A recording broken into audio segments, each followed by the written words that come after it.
নেত্রকোনার বারহাট্টায় কৃষক দলের কর্মী সমাবেশ। নেত্রকোনার প্রতিনিধি রুবেল মিয়ার পাঠানো তথ্য ও ভিডিও চিত্রে বিস্তারিত প্রতিবেদন।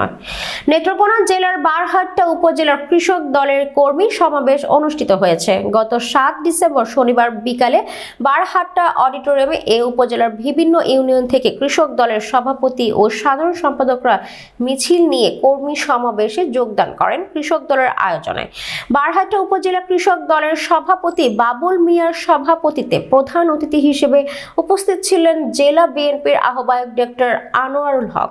উপজেলা কৃষক দলের সাধারণ সম্পাদক সুধীন্দ্র চন্দ্র দাসের সঞ্চালনায় প্রধান বক্তা হিসেবে উপস্থিত ছিলেন জেলা কৃষক দলের সভাপতি সালাউদ্দিন খান মিল্কি।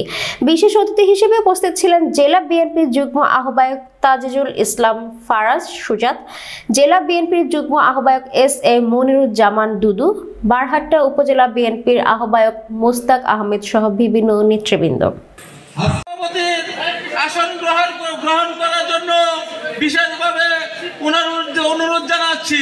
আপনারা যারা নেত্রকোনা জেলা থেকে আগত কৃষক দলের বিপ্লবী সভাপতি বিশেষভাবে অনুরোধ জানাচ্ছি।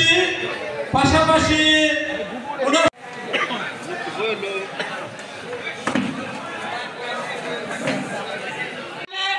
উপস্থিত থাকবেন এই অতিথির আসনে। আর বাকি যারা এখানে আপনারা উপস্থিত আছেন, নেত্রকোনা জেলা